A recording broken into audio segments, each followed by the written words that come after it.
Dear students, पिछले class में हमने डिस्कस किया था polarization of dielectric. Polarization of dielectric में आपने पढ़ा था polarization vector is equal to sigma P. Polarization vector surface charge density के इक्वल हो गया था। ये रिजल्ट आपने पिछले क्लास में देखा था। आज हम लोग डिस्कस करेंगे डाइलेक्ट्रिक कांस्टेंट के बारे में।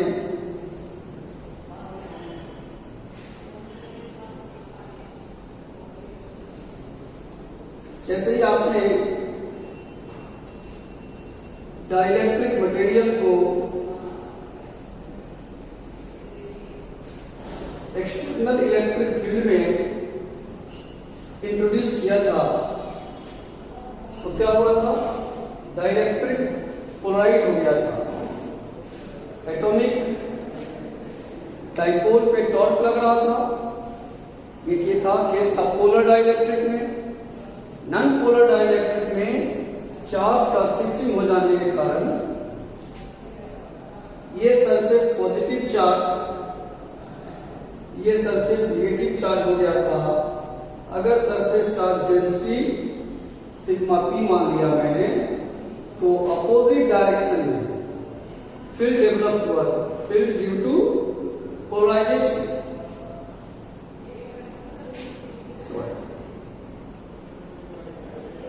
पॉजिटिव चार्ज ये था और नेगेटिव चार्ज ये सरफेस। अब ये minus plus charge opposite direction में इलेक्ट्रिक फील्ड क्रिएट कर रहा था।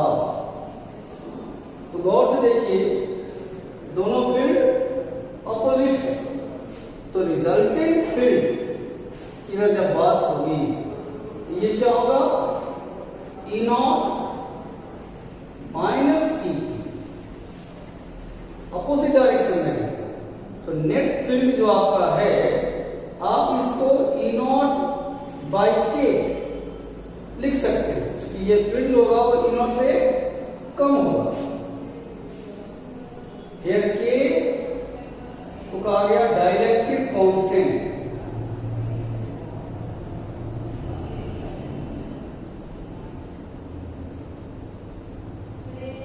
या रिलेटिव परमिटिविटी।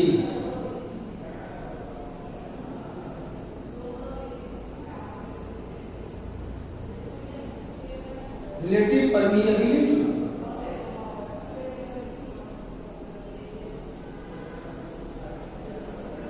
जिसको हम लोग नाम दिए थे एप्सिलॉन आर।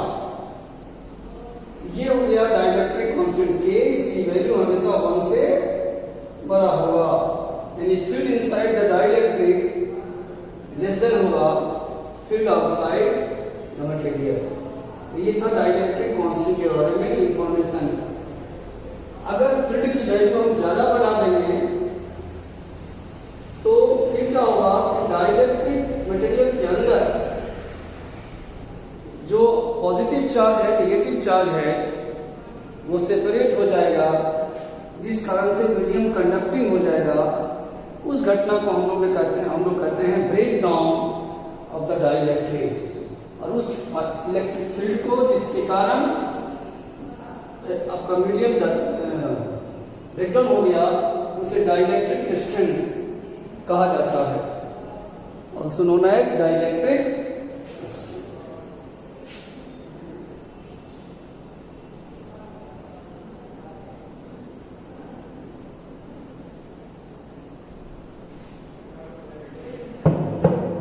फिर आपने देखा था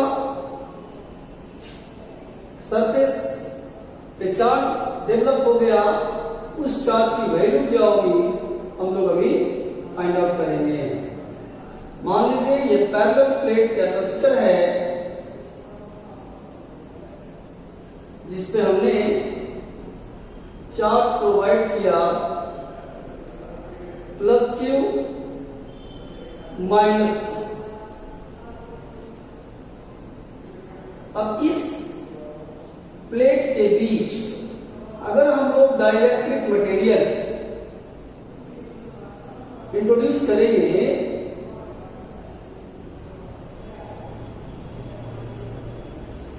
तो क्या होगा? फिर से वही बात, इलेक्ट्रिक फील्ड में मटेरियल है तो पोलराइजेशन होगा।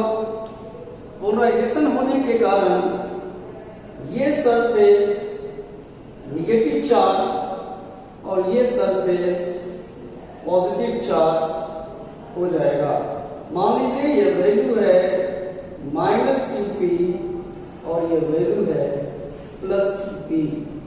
Charge induced on the surface after ये +QP and -QP are the charges induced on the surface of dielectric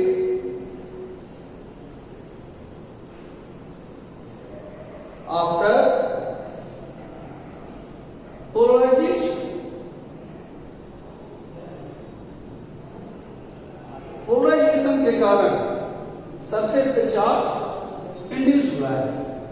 अब इस इंड्यूस चार्ज की वैल्यू हम लोग फाइंड आउट करेंगे। बात वही है, net field inside dielectric E0 -EP हो जाएगा और इस E को आपने E0/K लिखा तो EP E0 E0/K, E0 को कॉमन लीजिए, 1/-1/K, ये हो जाएगा QP/A epsilon0 Q0/A epsilon0 1 - 1/K। A epsilon0 cancel हो जाएगा तो QP = Q0 1 - 1/। This is the charge induced over the surface of dielectric after polarization। Polarization के कारण सरफेस पे चार्ज इंड्यूस हो गया। ये भी आगे बहुत काम आएगा। नेक्स्ट टॉपिक देखते हैं, other form of Gauss's theorem.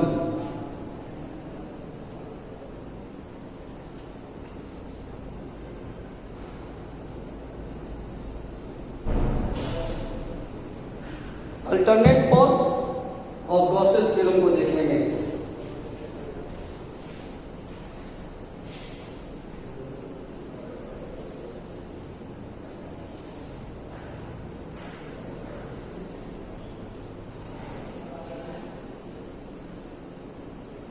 Alternate form of Gauss's theorem, figure आपके सामने है। डाइलेक्ट्रिक को पैरेलल प्लेट कैपेसिटर के बीच इंट्रोड्यूस किया गया है। Due to dielectric polarization surfaces पे चार्ज हैं जो दिखाया गया है। Consider an imaginary surface enclosing both charge, free charges and ये एक सरफेस हमने इमेजिन किया है। इमेजिनरी सरफेस से फ्लक्स की बात की जाए तो total flux Q enclosed by epsilon0, ये हो जाएगा इंटीग्रल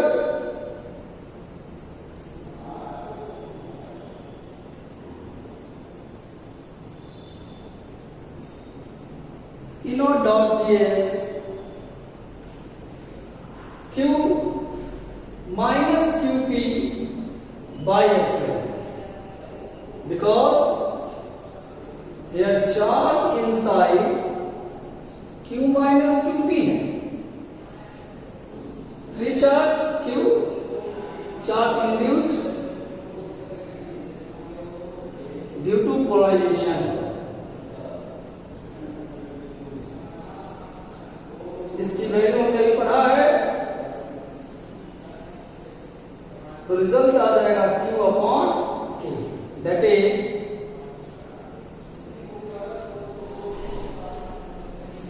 यहां हो जाएगा Q by K epsilon naught.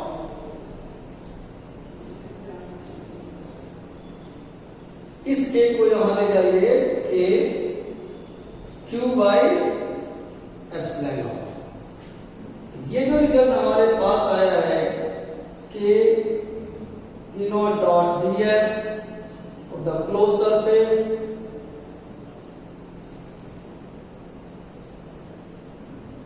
ये हो जाएगा Q फ्री बाई एप्सिलॉन। यहां पे Q फ्री का मतलब आप समझिए, ये Q फ्री क्या है? Charge on the plate of capacitor.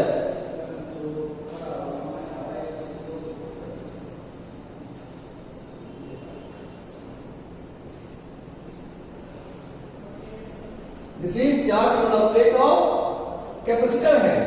Close surface के अंदर आफ्टर पोलराइजेशन जो चार्ज डेवलप हुआ वो चार्ज हमारे पास नहीं, वो चार्ज है जो कि on the surface of capacitor जो हमने चार्ज दिया था, इसलिए इस्तेमाल हुआ फ्री चार्ज। जो चार्ज डेवलप हुआ ड्यू टू पोलराइजेशन उसको हम लोग बाउंड चार्ज कहते हैं।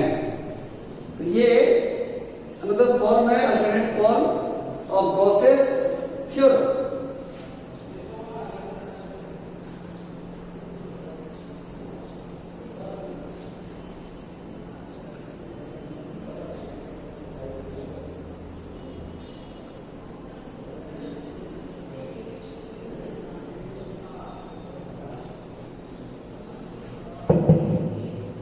अब हम लोग देखेंगे डिस्प्लेसमेंट वेक्टर।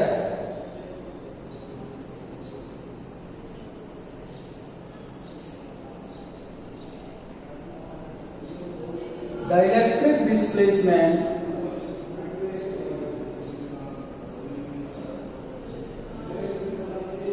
वेक्टर। यहां से भी रिजल्ट आएगा जो alternate form of Gauss's theorem आएगा। आपने पढ़ा है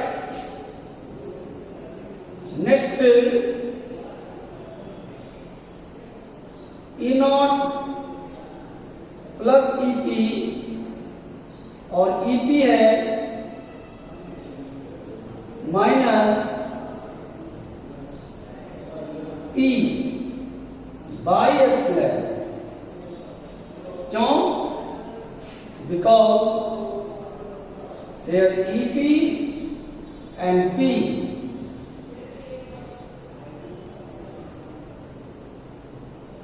are in opposite direction. तो E naught minus P by epsilon naught से मल्टीप्लाई कर दीजिए,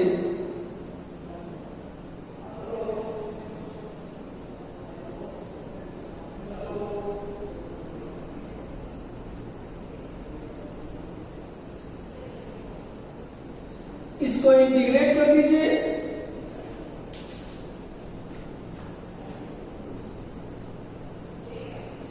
integral epsilon naught E plus P dot ds is equal to हो गया integral epsilon not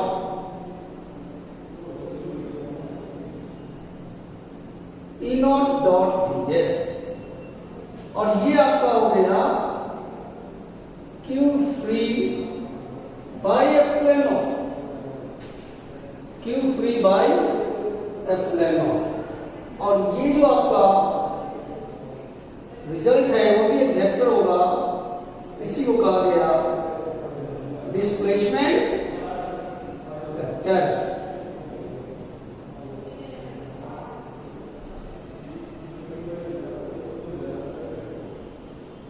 Here epsilon naught P called dielectric displacement vector.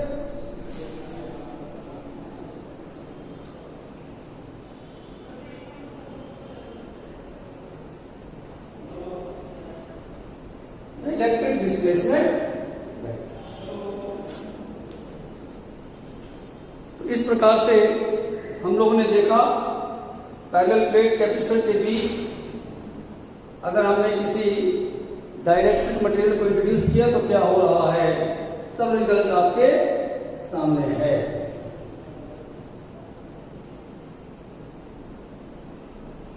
तो ये जो format है Gauss's theorem का, ये हर मीडियम के लिए एप्लीकेबल होगा। अगर मीडियम एयर है तब भी, और मीडियम डाइलेक्ट्रिक है तब भी।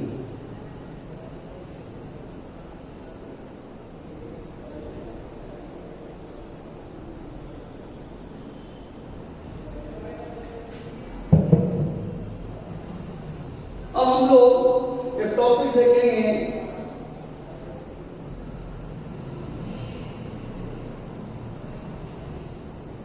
Energy stored in the parallel plate capacitor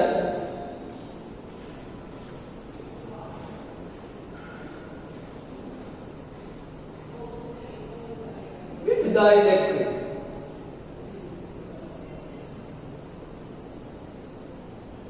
Parallel plate capacitor अंदर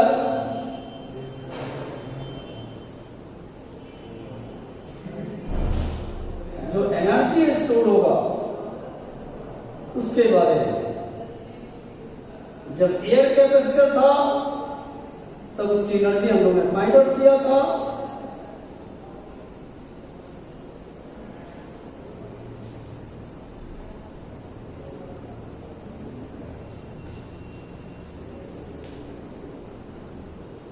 जब एनर्जी इस केस में क्या होगा, तो आपने पढ़ा था C air F slash not by D, and C with dielectric आपने पढ़ा था Ka F slash not by. तो फॉर एयर कैपेसिटर आपने पढ़ा था एनर्जी स्टोर 1/2 से v स्क्वायर। तो सिमिलरली और डाइलेक्ट्रिक कैपेसिटर एनर्जी होगा 1/2 के CV स्क्वायर। कांस्टेंट टर्म यहां पे डाइलेक्ट्रिक कांस्टेंट इन्वॉल्व हो जाएगा।